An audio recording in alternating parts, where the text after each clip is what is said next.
Hello viewers, good morning. শুভ সকাল সকাল সকাল করে ঘরে চলে এসেছি। এখন আসলে অনেকক্ষণ আগেই এসেছি। ধুবোর নাম্মাকে চা করে দিলাম, ধুবো আমাকে দিক মেজে দিলাম, ভাত নিয়ে গেল দোকানে। আর এখন করছি ধুবোর ম্যাগিটা করে ধুবোকে খাইয়ে ছাদে যাবো। তোমাদের দেখাবো যে আমাদের বলছিলাম না যে ফুটি কালার একটা জবা ফুল গাছ এনেছে, গাছটা এত সুন্দর ফুল দিয়েছে। আজকে ফার্স্ট ফুল দিল, কিন্তু এত সুন্দর হয়েছে ফুলটা কি বলবো। আমি কি দেখে এসেছি, কিন্তু তখন আমার কাছে ফোন ছিল, নাহলে ভিডিও করতাম তখনই। তো আমি ওকে খাইনি, তারপরে তোমাদের দেখাচ্ছি ফুলটা কীরকম সুন্দর হয়েছে। আগে এসেছিলাম ঠাকুরের বাসন রাখতে, আর ঠাকুরের বাসনগুলো মেজে নিচেই উপর দিয়ে দিয়েছিলাম, ছাদে আর আসে যে এখন আসলাম ছাদে ঠাকুরের বাসনটা উপর দিতে। তোমাদের ফুলটা একবারে দেখিয়ে দিই। কি রোদ উঠে গেছে ছাদে, ছাদে এই কারণে আসি না আমি।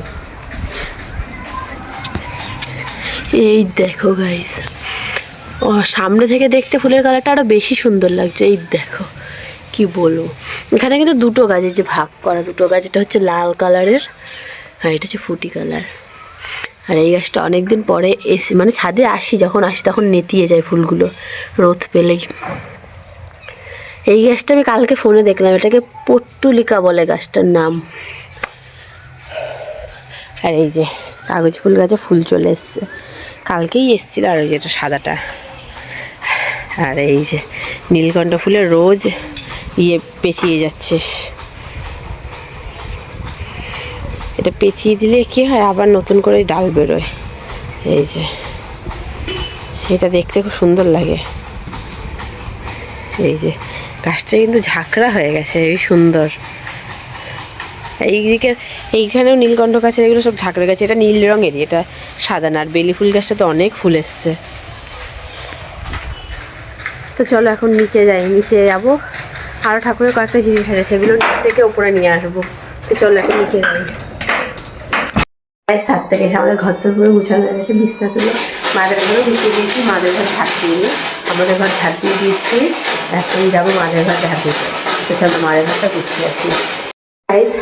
মাকে গ্যাস মেজে দিয়েছি, আর চালগুলো ফ্রিজ থেকে বার করে দিয়েছি। এটা চাল কুমড়ো, এটা হচ্ছে বটি কালকেই কেটে গেছিলো। আর এটা হচ্ছে পটল, এগুলো সব রান্না করে বলে বার করে দিলাম। আর চাল কুমড়োটা করছি, চাল কুমড়ো বটিকে চিংড়ি মাছ আনতে বলা হয়েছে, বটি চিংড়ি মাছ নিয়ে আসবে।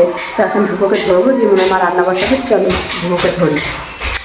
মায়ের রান্নাবান্না হয়ে গেছে, এই যে মা রান্নাবান্না করে এখনই গেল। এই যে এটা মনে হয় ধুবোর লাউ ঘন্ট, আর এটা চিংড়ি মাছ বাটা, আর এই যে পটল চিংড়ি, আর এই যে হচ্ছে চিংড়ি মাছ দিয়ে লাউ ঘন্ট, চাল কুমড়ো ঘন্ট, লাউ না, এটা চাল কুমড়ো। আর এদিকে গ্যাসে মা ভাত আর দুধ বসিয়েছে। এই যে ভাত ফুটছে আর দুধও জাল দেওয়া হয়ে গেছে। রান্নাবান্না পুরো শেষ, এখন মা আমি স্নান করতে যাব। তো স্নান করে আসি, তারপরে সবাই একসাথেই খাবো। দেখো চাটা খেয়ে চলে এসেছি সন্ধ্যাবেলায়, চাটা খেয়ে চলে এসেছি বাসনগুলো ধুতে। এখন 8টা মতো বাজে। আর আজকে স্নান করার আগেই খেয়ে নিয়েছিলাম, কারণ ধুবোর বাবা আসেনি। ওর দোকানে গিয়ে শরীরটা খুব খারাপ হয়ে গেছিলো, মাথা ব্যথা যন্ত্রণা করছিলো, এই জন্য আর আসেনি। ওখানে দোকানেই ছিল রাত সকলে ফুরে। আর মা আমার যেহেতু ওর দোকানের পাশের বাড়ি, আমাদের বাপের বাড়ি, তো ওখান থেকে মা ভাত দিয়ে দিয়েছিল, তাই ওটাই খেয়ে দোকানে ছিল। আমার শরীরটা খুব খারাপ চলে আসবে, তাই রাত্রে ভাত বসাচ্ছি। আমি ভাত বসিয়ে দেবো। তো চলো ভাত বসিয়ে দিই, তার বাসনগুলো মেজে নিই। কি হয়েছে ধুবো, এরকম দৌড়ে আসলি কেন?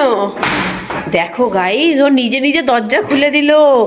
কে এসছে কোনো দাদু এসছে, দৌড়ে দরজা খুলে দিল।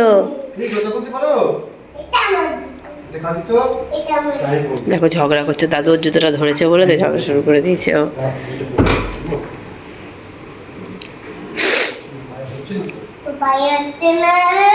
কি হয়েছে ধুবো, কি হয়েছে? এ ধুবো কি হয়েছে? কি হয়েছে? আমার পায়ে হচ্ছে না তো। আমার পায়ে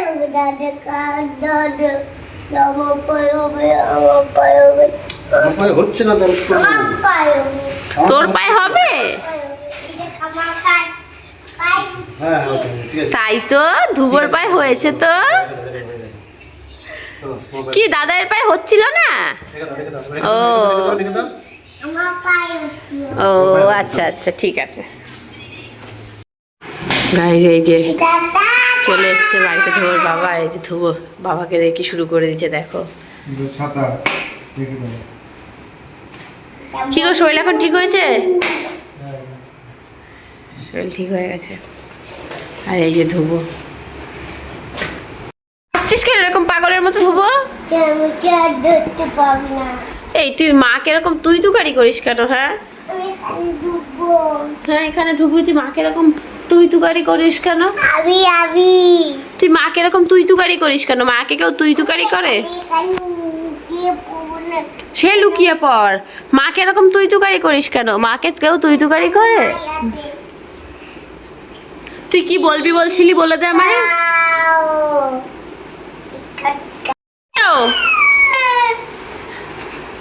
কিরে তুই এরকম হনুমানের মতো বসে কাঁদছিস কেন?